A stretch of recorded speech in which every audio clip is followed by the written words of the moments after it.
Hello and welcome to the second of the three webinars in the lead up to the Georgetown Global Dialogues in Barcelona in early November. I'm joined today by two of our distinguished fellows, Nasreen Malik and Hisham Matar. Um, and we are going to talk about a difficult, even painful subject, calling out cruelty in our public lives. And we're going to be talking for about 40 minutes or so. And please, post any questions you might have in the chat box. Before I turn to Nesreen and Mohsen, I just want to share some sort of ideas, more like impressions. I think the subject of cruelty really sort of suggested itself to me about 10 years ago in India, observing political events in India and noticing that political parties, politicians in power were creating spectacular displays of cruelty towards the weakest people, the weakest members of Indian society. And not only that, there were large numbers of people within civil society who seemed to be enjoying the spectacle, who seemed to be actively not only enjoying but participating in these spectacles. There are many horrific instances I can remember from that period, but such was the frequency of these events that I remember just being very struck by the arrival of a new, very menacing kind of political culture, civic culture, in which the humiliation and degradation of people seem to bring some kind of satisfaction to large numbers of people and sometimes some of the most powerful members of Indian society. Since then, of course, I think that pathology has gone global, or maybe it was already global. Maybe we should discuss that in the next hour. It was always latent, and now it's more visible in various parts of the world, including in the so-called advanced democracies of the West, uh, notably today in the United States, but also in parts of Western Europe. So I think it's really in one sense quite a mystery as to how these societies that were committed, or at least formally committed, to certain ideas of collective welfare, of compassion for the weakest members of that society, suddenly, in large numbers, significant numbers, embrace this culture of. I'm going to turn to Nasreen and ask her views on just how did this happen, why is it happening, and perhaps even what are the ways in which we can resist this really very very unfortunate turn in our political and private lives. Thank you, Pankaj. Very happy to be here again. The subject is a difficult one um, because it has so many different sort of roots and branches. And I want to speak about particularly one aspect of it, but I don't pretend that this is a sort of comprehensive theory of why things seem to have gotten worse over the past decade or so. Um, I want to start with the kind of economic aspect, or the kind of microclimate of economics that exists, particularly in, as you refer to them, industrialized or advanced economies. And I want to just talk about cruelty as a feature of scarcity. And the manifestation of cruelty as policies directed at certain groups of people. So the marginalized, immigrants, ethnic and racial minorities, all groups, I would say, including women, who are perceived as competing for capital with sort of traditional holders of power.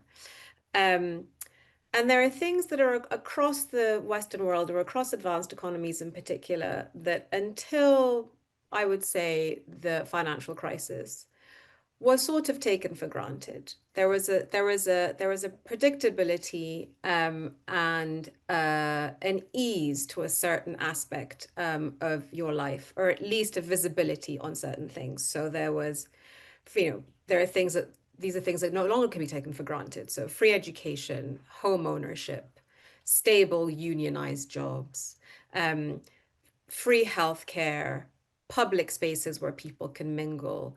There was the ability to lead a dignified life while not making a huge amount of money. Social mobility was not the sort of be all and end all and what people wanted to achieve. You could have a socially unmobile life and still live in dignity and safety and in community. And broadly, these things have been effaced via deregulation, financialization of the housing market, um, uh, the way in which austerity in a kind of post-Thatcherite Reaganite consensus has ravaged the public realm, creating, if not actual scarcity, then at least a climate of scarcity. Once you are, there's particularly to a certain generation, that sense of coming into the world and your future not being something that is guaranteed is a relatively new phenomenon in these industrial advanced economies. And so I think cruelty is a feature of that type of scarcity in two ways. The first way is that governments that preside over this sort of dead end of capitalism can no longer promise anything hopeful, right? They can no longer promise deliverance from these conditions. They cannot redesign the economy, right? They cannot change the housing market. They cannot reinstate labor unions. They are committed. There is a commitment on kind of both sides of the aisle. If we're going to see politics as right and left, there is a commitment to a certain economic model that no one would like to reverse. And so cruelty or performative cruelty becomes a displacement exercise to vest people with power, to give them the feeling that things can change if only these groups can be purged, circumscribed, their rights reduced. Um, and then there is a secondary aspect of that cruelty, which is that the people who are enacting that cruelty, supporting these policies, voting for, in many cases, parties that are detrimental to their own prospects and interests, is that the witnessing, and this goes back to your point about people enjoying it, the witnessing of cruelty enacted on others, the deportations, the dragging away of people in the street, detention, crackdown, becomes a way to feel powerful, even though it has absolutely no tangible empowering effect into your own life, does not make your life any easier in any way.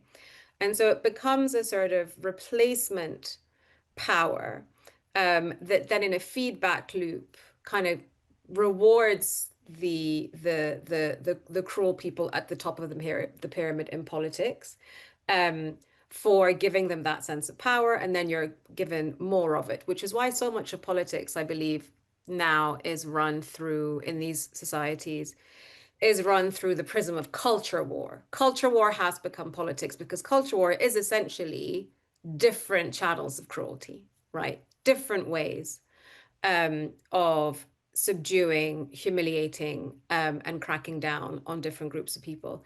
So that's one part of it. And I just like to just very briefly mention that I think scarcity is a global phenomenon, even in societies that have not advanced so much economically and therefore succumb to the ravages of sort of financial collapse. It is also a feature of rapidly urbanizing societies in the global south, where scarcity of space, scarcity of employment, or limitation of employment in certain industries, the ravaging and industrialization of rural communities. There is also a kind of ambient sense of scarcity in these societies, which means that especially the bigger ones, the higher population ones, tend to turn against the outsider in similar ways to the previous dynamic I just mentioned. Um, I'll mention something more positive in my next piece. So it's not all going to be bleak, but this is sort of my initial thoughts. Thank you. It's really interesting, Nesreen. It's sort of suggesting to me, I know you want to be less bleak, but it's suggesting to me a disturbing idea, which is that if you think of cruelty as a perverse mode of self-empowerment, and you connect it to scarcity, then it's very hard to avoid the conclusion that perhaps the modern quest for power, the sort of word empowerment, which is, bandied around on all from all sides, from the right and the left, that's the sort of, in a way, one ethic that combines various aspects of the modern quest, which is, individual empowerment, collective empowerment. But what you're suggesting is that there isn't actually enough power to go around. And that the scarcity of ways in which people can express themselves, not only express themselves in the banal sense, but actually have their dignity acknowledged. The fact that those means have gone missing and they've turned to this, these very perverse, distorted modes of empowerment, of self-empowerment, in which the spectacle of other people's suffering becomes a source of joy. So I think, then that raises a deeper question about whether this quest for power, which is what so much of modernity is all about, um, was a mistake to begin with. In that it's very clear that only certain people can actually empower themselves, given the economic system or social system or political system that we have, and the rest are doomed to feelings of devastating, crushing impotence. But anyway, I want to turn to Hisham and sort of get his views on this subject. Hello and greetings to everyone I see, but also those that I don't see who are listening. Um, I want to start with something that actually I write about in my memoir, The Return. Um, Something that my paternal uncle had told me. My paternal uncle Mahmoud Hamid Matar had spent 22 years in prison for his political views under the Gaddafi dictatorship. And at one point, he shared with me many details, but one that was very striking to me that and I think is has been on my mind as I've been thinking about our conversation today is he said that there was absolutely nothing that they didn't do to me. And at the worst moments, I still could preserve a place, and he pointed at the center of his chest, where they couldn't reach, a place of autonomy and independence. Um, and in that place, he says, I was able to love. I was able to even love them, the people who were torturing him. I was very struck by this uh, image of independence. And I wanted to start with that. And then really, because really the thing that I want to think about and want to invite you all to think about with me is how cruelty unfolds. How does it unfold, of course, chiefly for the victim, but also how does it unfold in our culture? How do we accommodate it or don't accommodate it? How do we consume the information around it? For a long time, we have functioned under the hope that there will be international laws and norms that would defend us from cruelty, national and international. Um, and I think those amongst us, even those who have been subjected, who have really seen, and because of my family's history, I've been working on issues of human rights for a very long time, and it doesn't take long for us to see that it really does matter how you look like, where you're from, what class you're from. it matters very much when it comes to how much human rights you are allotted. Um, brings to mind Edward Bond's statement that he said, "I'm very much interested in human rights, but what I'm really interested in is the right to be human." You know, and so the right to be human itself seems to be in flux. And so, but even those amongst us who have been witness to this, who have seen this, who have been sensitive to it for one reason or another, are still, I think, invested in that hope or in that confidence that perhaps this imperfect system of international laws and national laws would be corrected. We've been functioning under this for a very long time. But what happens when these imperfections of application um, become systematic and become so entrenched that it is very hard to sustain that hope? What happens then when the language that has been normalized becomes impossible to accommodate, consciously or subconsciously? I remember, for example, very long time ago when I first came to the UK, and there was a horrible famine in Ethiopia, and it was the images were ubiquitous around us. I remember being at a dinner, and an English, very highly respected English judge said to me, "But they're not exactly the same as us. They don't suffer these things in the same way." And of course, theoretically, I sort of should have not found that surprising. But I remember how shocking that was. And I think that sentiment persists. It really does depend on how we approach these things and from where we approach them. That the language around cruelty itself comes with all sorts of structures. These aspects of blindness uh, against the mounting evidence, where for example, even things that aren't maybe now to us don't seem quite extreme, such as when recently a synagogue was attacked in Britain, the reporting felt no hesitation in calling it a terrorist attack. But then, when a couple of days later a mosque was attacked, it was deemed an act of hate, a hate crime. So even things like that, I think, what I mean by the aftermath of cruelty is how do we actually, in our silent hours, accommodate such such language and such blind spots, if you want to put them that way.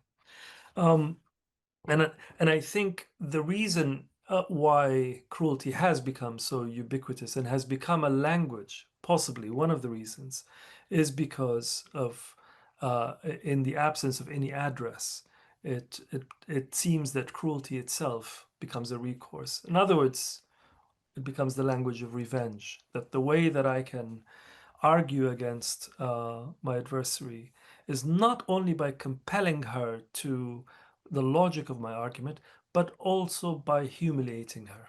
And we see this now in various conversations. To go back to my Uncle Mahmoud, of course, his response is so, um, well, it's just so unusual. It's hard to expect us all to have this kind of level um, of forgiveness.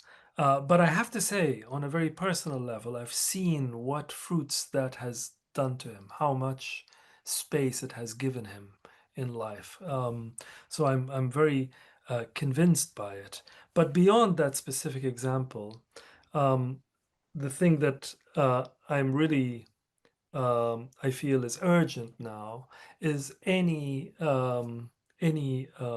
steps that would maybe not compel somebody to go as far as um, my uncle Mahmoud, but in his ability to forgive, but in complicating the distance between us and uh, our adversaries, or in this case, complicating the distance between us and the evidence of cruelty around us.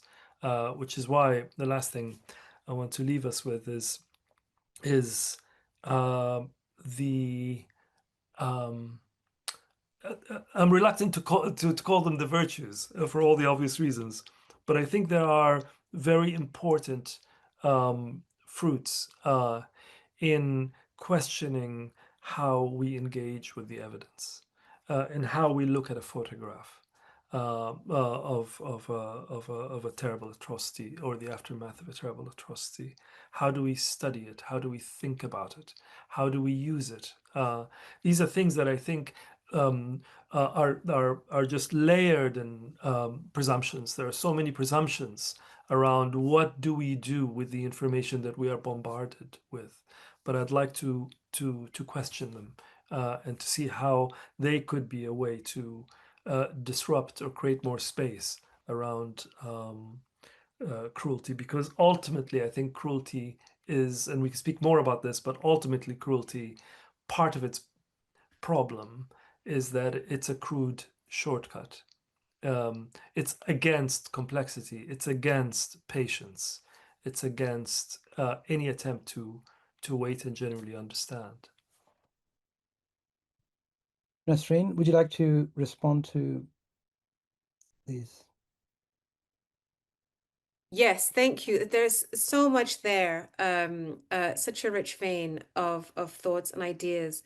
But one thing in particular that grabbed me was this sense of cruelty as a shortcut, a thing that's quick. And I think this is where cruelty sort of leaves discourse, right? And it becomes something that once it is established as a pattern or a mode of behavior, just to go back to your rejoinder, Pankaj, develops its own dynamic and its own patterns. And there's something mimetic about cruelty, right? There's something that is repetitive. And once you see it, because it's so cheap and it's so quick, and the way that it produces a payoff is so satisfying that it becomes mimetic and repetitive in its quality and spreads very quickly. And that's when it becomes quite scary. It becomes a thing that you can't, you know, the genie is out of the bottle. You can't really bring it back in, and you can't speak to it. You can't rationalize it. And there develops a zero. This is like the anatomy of cruelty is what I'm getting at. There's a zero-sum element of it as well that starts to develop, which is that it becomes an active cruelty, so not a reactive cruelty. It's one where when you see anyone else that you do not think or you have been taught to think does not deserve the rights that you have, or whose rights by definition mean that you're losing your rights, um, all you need to see is other people living in dignity, respect, and prosperity for the cruelty to be triggered. They don't even have to do anything because their mere existence is a threat, or has been, just to go back to the point about scarcity, has been framed as an incursion into your space. So cruelty becomes not reflexive, but almost preemptive, right? That these people should not exist in these spaces in the first place. And this is where this links to the second point I want to make, which is really important, which is the kind of algorithmic nature of cruelty, which has accelerated the way cruelty spreads. I say algorithm as opposed to social media, because social media collapses lots of different channels, you know, from WhatsApp, which is quite benign, an information sharing platform, to the most toxic and corrosive, like Twitter or X, but the algorithm is something far more insidious and is actually embedded in all of our online activity, not just social media, in our Google searches, in our search engines, even in our AI summaries. There is something algorithmic about that because it's trying to tailor it in a way that means that you are kept, maintained, and shackled to repetitive clicking, sharing, engagement. And research shows that the quickest ways people can become activated is via feelings of anger, threat, humiliation, disrespect. So that sort of spurs people into a sort of response. And a second feature of that, which is really quite terrifying and quite recent, is the verisimilitude of AI in the algorithm, right? So even if there is not enough that is organic to create the stimulus and the provocation for cruelty, if it's not like a refugee, if there's no footage of refugees on small boats crossing the channel, If there is no footage of people getting benefits or people attacking a sacred monument or a place of worship, they can be created very easily. And these artificial intelligence images and videos have become, in their own way, a sort of entrepreneurial exercise, right? These are things that make money, that have become part of an engagement industry. And so cruelty morphs once again into a commodity, into a product that monetizes people's attention, people's engagement, and therefore you have these merchants of cruelty, these entrepreneurs of cruelty, which are the kind of the most cynical, but in a way the most distilled expression of modern capitalism and modernity, which is that even feelings are things to be commodified, packaged, and sold and appealed to. Um, these have become a recent feature, and I would say Elon Musk is a very like one of the most clear expressions of a kind of cruelty entrepreneur or a merchant of engagement. And it kind of doesn't matter what he really believes in. There's lots of people kind of always talking about, is he really far right? Has he really adopted and embraced white supremacy? And it kind of doesn't matter. And in a way, the change in his politics over the past 5, 10 years is an example of that. It's just the thing that has become most triggering is the thing that he likes because it brings him the most attention. And so I'm just keen to separate the kind of reasons for cruelty, the stimulus for cruelty, the kind of context of it, which I think to a certain extent can be understood and resisted in terms of ideology, in terms of political action, in terms of the economic and political outcomes that we strive for. But the anatomy of cruelty and how it happens online and how that online aspect is no longer um, the reserve of the few who have access to technology. It's in everyone's phones, in especially even the global south. You see it, it's much more widespread in the global south because phones have become so cheap, data is cheap, and social media activity has become a sort of way of transacting politics and social relations. And so that entrepreneurship of cruelty is even more fertile in those parts of the world. So I'm just keen to split out the reasons and how they can spur us and guide us, and then the kind of technology and anatomy of it, which is far more complicated, new and accelerating. And I think it's important to get our heads around that as well. Thank you, Nasreen. Hisham, I have to say I'm really very struck by, very moved by this story which you've just recounted again, which is from The Return about your uncle. I want to ask you, where do you think these enormous resources for compassion for his tormentors, what are the sources of that, in your opinion? What did in his background, what did in his sort of, political or religious choices or private lives made him this way? I mean, at some point it might be a very naive question, but today it's become hugely important to ask that because of what Nasreen is describing, this sort of, global entrepreneurship of cruelty. And indeed, people who own social media platforms like Elon Musk actually saying empathy is what has destroyed Western civilization, which is a complete, in a way, perversion of what Western civilization is based upon, which is Christianity and its message of love and compassion and mercy. But nevertheless, these are the new gods, as it were, sitting on top of huge social media empires and disseminating this propaganda. And in the context of that, the simple defiance of someone like your uncle, the simple refusal to participate in acts of cruelty, even as a vengeful victim, is very striking. And I'm just wondering, we've got so little time, and so these questions are so complicated and immense. But I'd love to hear what you think was happening there. It's such a good question, and he would be the best person to attempt to answer it. But as somebody who's very close to him,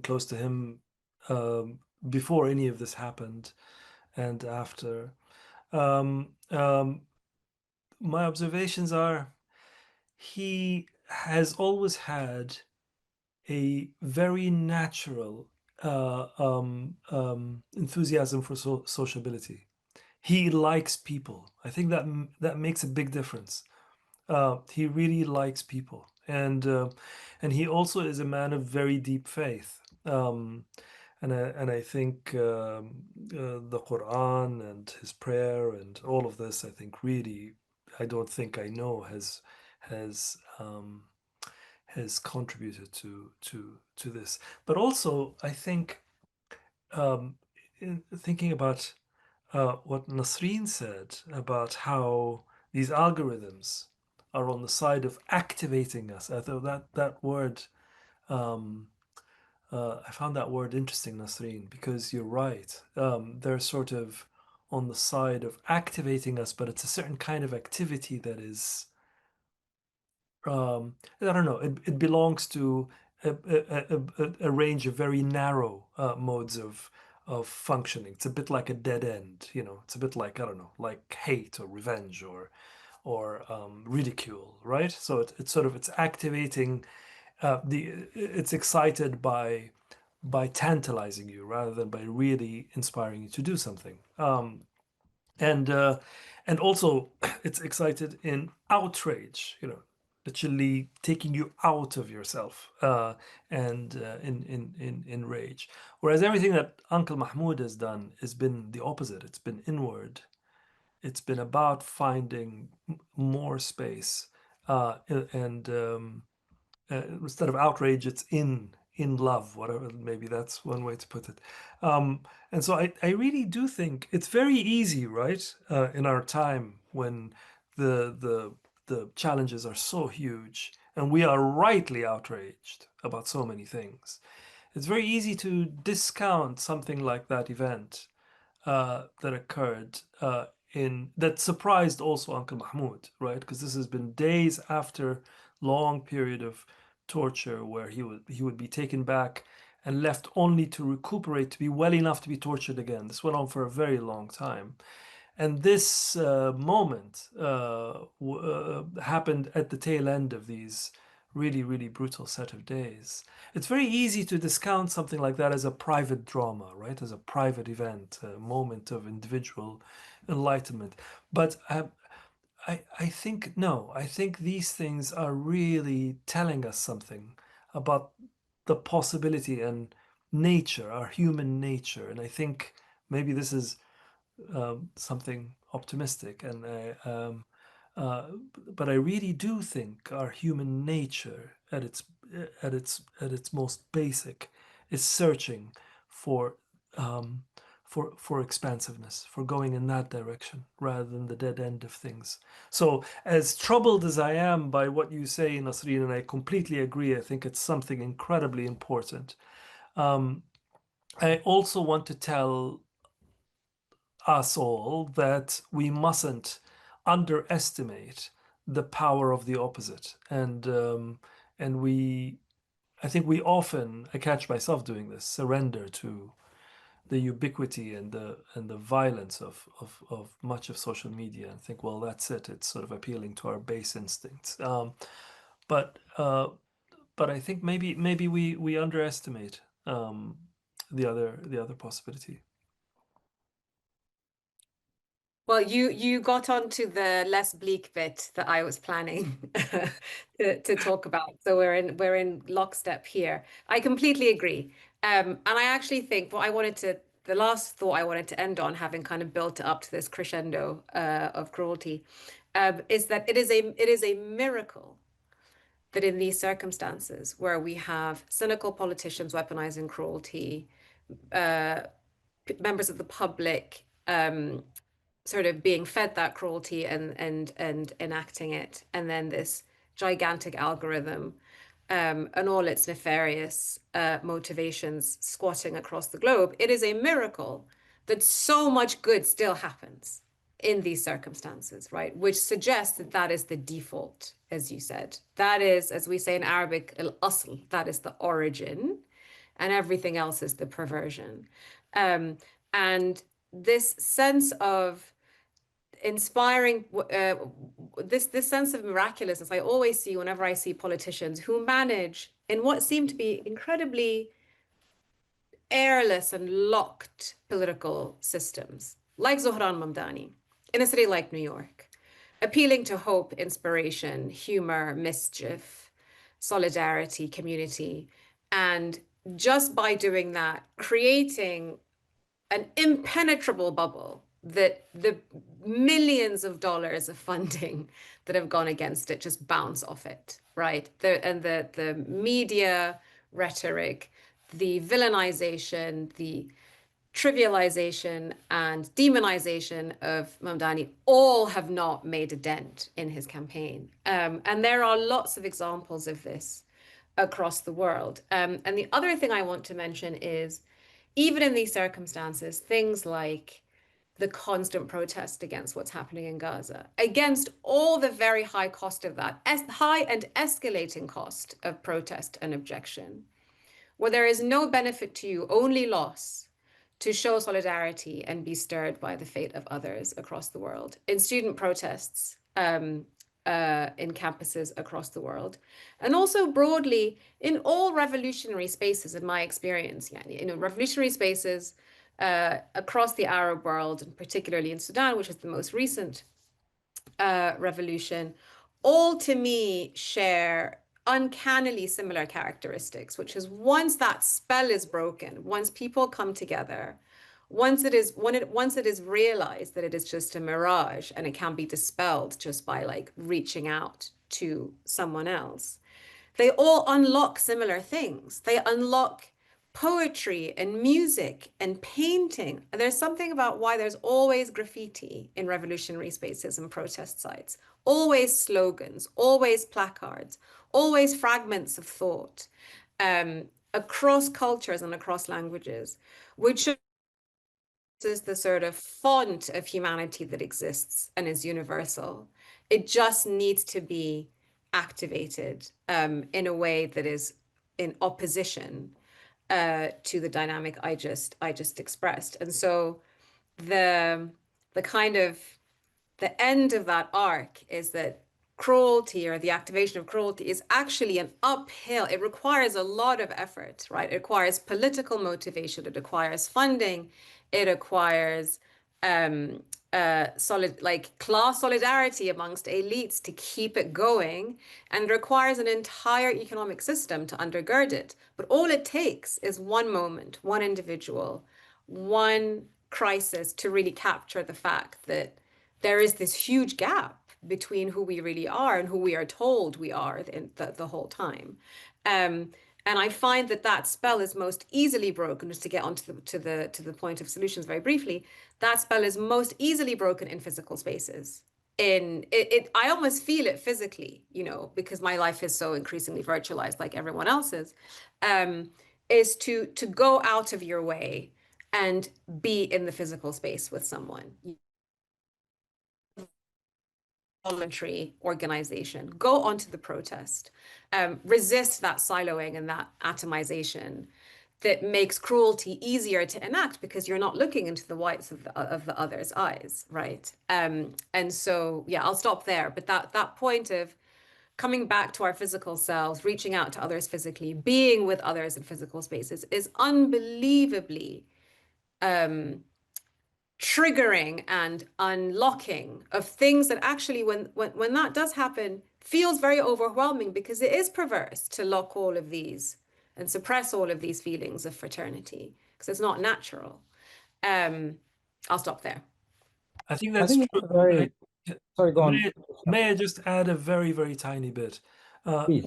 Just to say that I think, you're putting your finger on something that I think all of us feel instinctively, which is the state of being a human being is at its most elemental generous, but it's generous in both meanings of the word, in the sense that It thrives on giving, but it's also excited by the possibility of generating action, generating thought, generating connection and solidarity.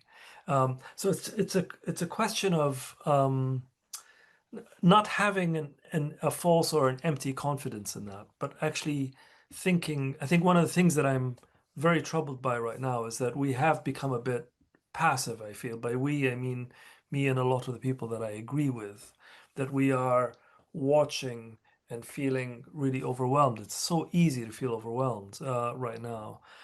So I'm glad that we are thinking of ways of how we might be doing something in the other direction, being generative.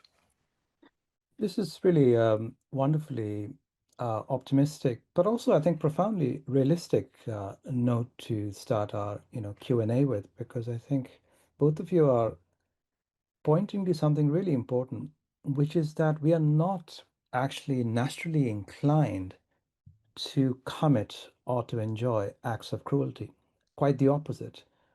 And it's not at all surprising that when people first theorize or first visualize what modern society could be or should be, they took on these, values, they derived these values of solidarity or compassion or equality from religious values, from existing religious values. And, the example of your uncle being a man of faith is hugely important here. Because I think what we're seeing today is an assault on values that were fundamentally of religious origin and values that were identified by the great founders of these religions as hugely important to human flourishing and part of human flourishing. And once they are systematically disregarded as they are, then you do end up with a situation where the political classes and the media classes embrace essentially cruelty as a kind of political ethic. But it's also important to remember that, some of the worst people in our societies are actually in charge in politics, in the media. And so they give a very distorted impression of what, many of us actually are or what we really want for ourselves. And this is, like, it's a separate question. How do we overcome this this sort of toxic nature of our political and media classes today? How do we create, a more sort of uh, less suffocating political spaces not dominated by such people? But I think this question, I'm just looking at the questions, and there's one that is immediately relevant to what we are discussing here, where the question is, do you see a connection between the rise of cruelty and a decline of religion with its teachings of love and care for others? Or is religion itself in its fundamentalist form one of the main drivers of cruelty in the world today? It's an interesting question because if you remember, there was this huge sort of movement of atheism a little while ago where people like Christopher Hitchens, Dawkins, there were a couple of others who were writing books, who were giving lectures, and they became hugely popular.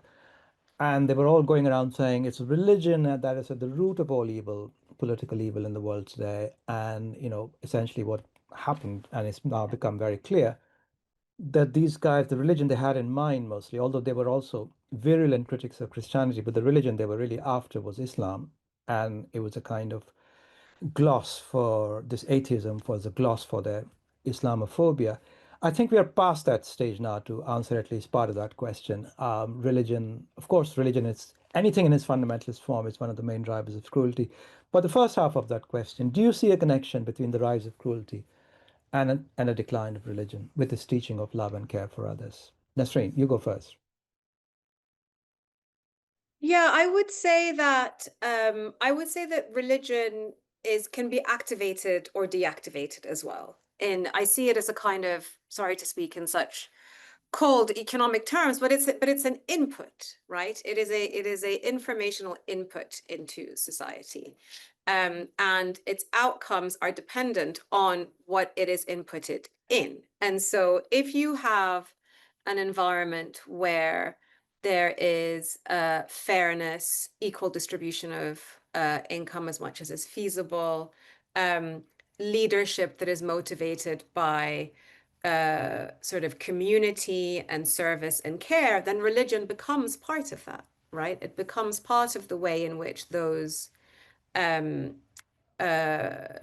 philosophies are spread. If the country or if the society is fascistic, exclusive, built on sort of ethnic or nationalist supremacy, religion becomes an input into that as well, becomes a way through which that is enacted. And we see that very kind of vividly with Islam. And if you study Islamic history, the moments where when we were children, we were taught of, I don't know if Hisham, this you can relate to this, but we were taught of eras where the coffers of the state overflowed because everyone voluntarily gave their tax. It didn't even have to be collected.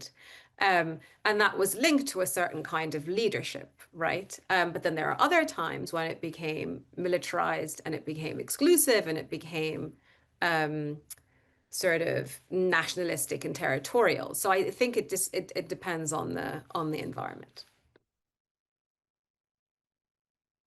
Hisham?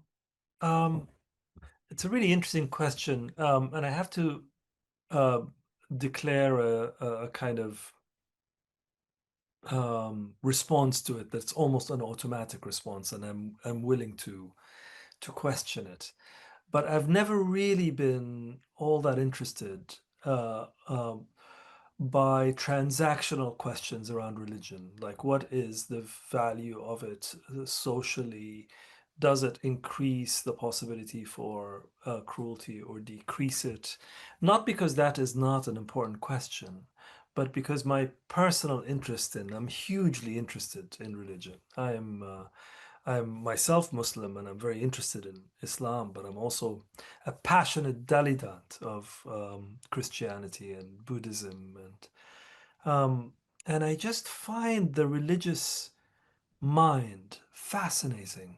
And I am instinctively excited when I encounter somebody that I know is embedded in one religion or another. Because I think, oh, yes, here now we're going to have some interesting conversations, right? So I just have that sort of, but it's not because I necessarily think it automatically will do good or automatically do bad. And human history, I think, bears it out, right? That our ability to cause harm is, I don't think, either excited by or held back by our faith or the ubiquity of religion or the lack thereof.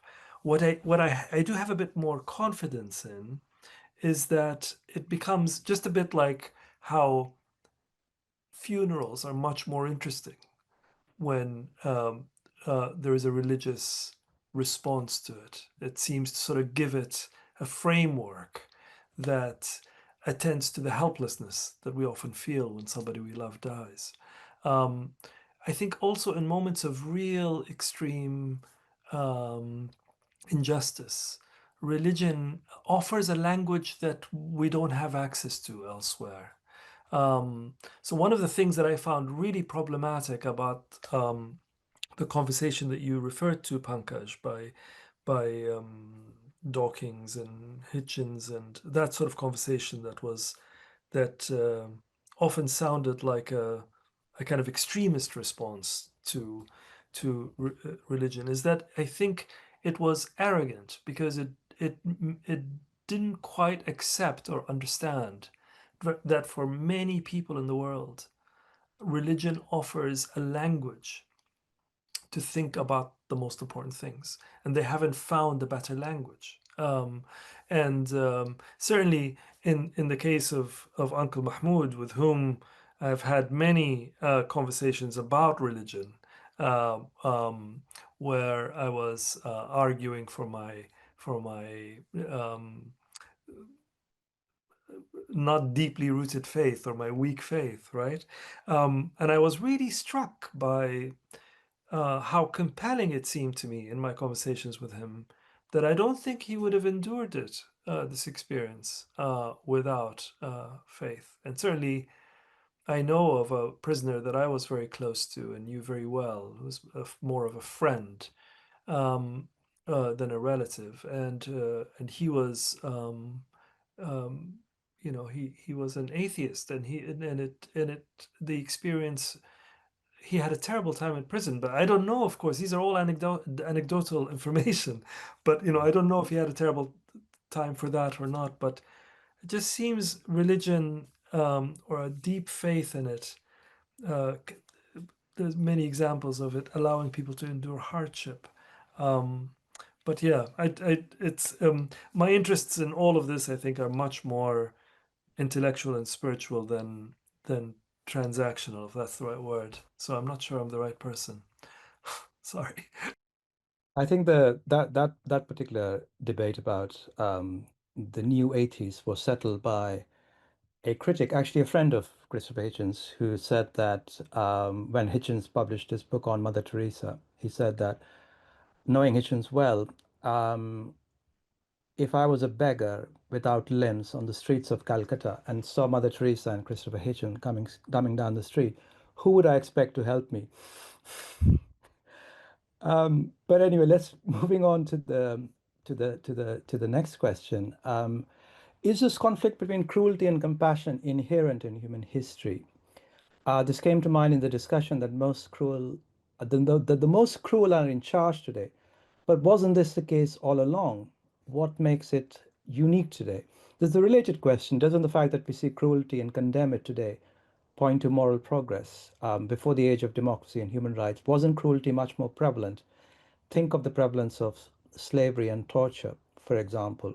That's an interesting question. Who wants to go first? Nasreen? Yeah, it's a very good question and a very good observation. One of the ways I was speaking to some students a few days ago who were complaining about feeling hopeless, right? And that they, because of the age we live in, they feel they have been deprived a sort of generational birthright of being idealistic while at university, right? And feeling that you can change the world, and they don't have that feeling. And I said to them, you are living in a world where there are very big objections to the things that you object against. You are, if you are feeling despairing about um, genocides, war, demagoguery, sort of capitalist corrosion of our life's prospects. There are so many people who are talking about these things. The only reason why you feel hopeless is because you have been presented with the prospect of hope in the first place. And so maybe the way to think about it, I said to them, is to just reverse it a little bit. The majority of human existence, until a very short time ago, was short, cruel, and incredibly unpleasant, right? So there have this the longer arc of civilization that we reach into is not that long at all. And actually, even when there were successful experiments in idealistic societies or communitarian societies, they were, unlike today, very siloed off from the rest of the world because there was no kind of globalized narrative of who we should be as a species.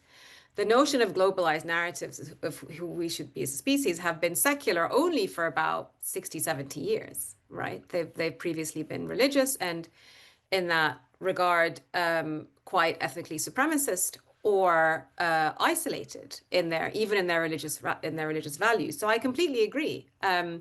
Cruelty, or at least the sort of transactional nature of power, and conquest, has been broadly ungoverned in the past. And now the only reason why it feels crisis-like, why it is crisis-like, is because we do have a benchmark, right? And we do have higher expectations. And we do have ingress and insight and awareness of all our collective human experience across the world.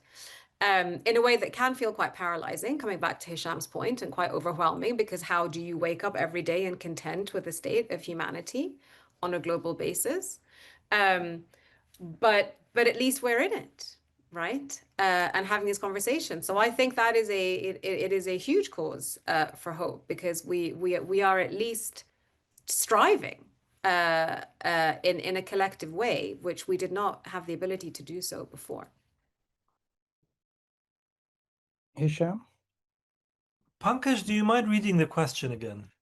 Oh, just about, whether, cruelty as we speak of it today, wasn't it something, that was much more prevalent before in the Right. past, before the Yeah. age of democracy and human rights? And, slavery and torture, for instance, were, quite prevalent at the time. Um, I mean, let me say one very quick thing. I think the big difference there is that cruelty in the past was confined to the very powerful. It was not something that was participated in by masses of people. There's these famous lines from Albert Camus' opening pages of The Rebel, where he talks about, when the conqueror's chariot was dragged through the streets where enemies were thrown to the wild beasts in front of the assembled people. The mind did not reel before such unabashed crimes, and judgment remained unclouded. Today, we're seeing something quite different. We Mm. we are witnessing, we have been witnessing a campaign of mass extermination, and people are actually cheering it. It's there are obviously people also reeling from it, but there are people justifying it at the same time. So I think reason, logic, language has been used in unprecedented ways to justify cruelty in the modern age, and that's a big difference from the past, where yes, there was cruelty, there was torture, but there was also very strict standards of judgment in the past. So it's not just the language of democracy and human rights that has made us aware of these monstrous acts, but there was a different kind of language in the past. But anyway, do you want to add something, Hisham, to that? I mean, I think one of the things that is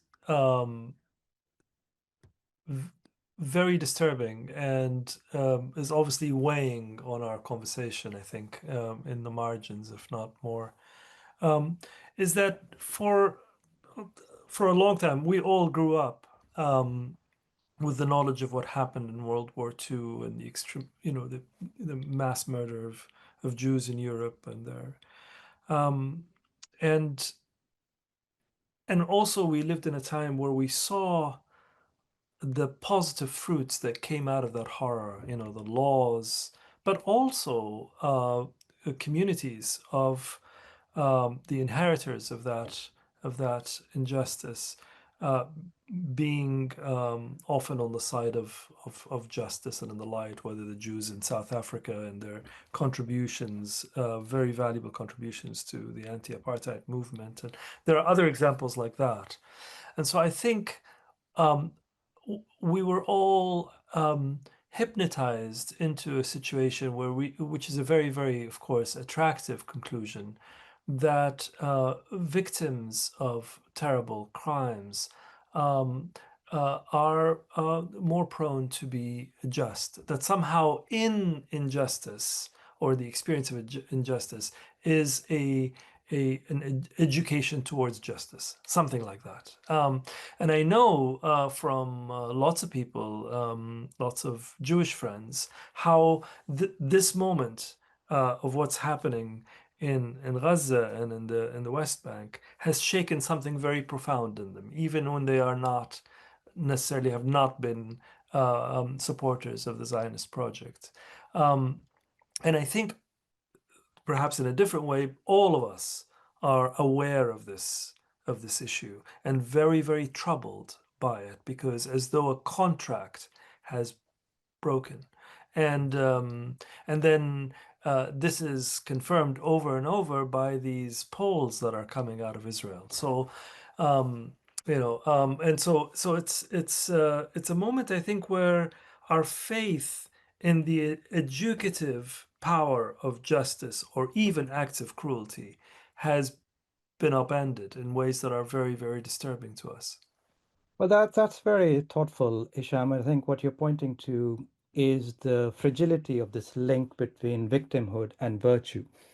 And virtue is not something that can be assigned permanently to any individual or group of people. It's something we have to aspire for all the time, on a daily basis. It's not something given to us by virtue of a certain historical experience or even a personal experience for that matter. But I think, as all this discussion has really raised these very, important ways in which we can actually think of a future in which the will of people who believe in the power of empathy, in the necessity of values like mercy and compassion, how can that will prevail? And we know that this is the majority view. This is the majority view.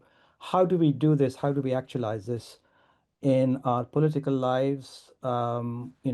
Here and there, a few breakthroughs, such as in New York City, and there are other examples.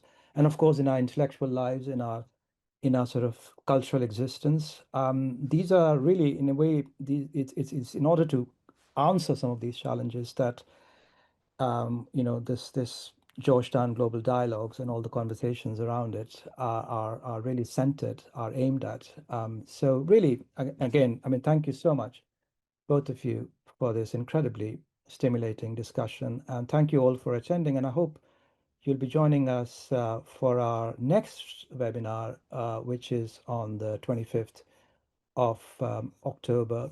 And we'll be discussing fraternity and solidarity then with Mohsen Hamid, Ranjit Hoskote, and H.A. Temul Quran. Thank you again. Thank you again, Hisham and Nasreen. And hope to see you all very soon.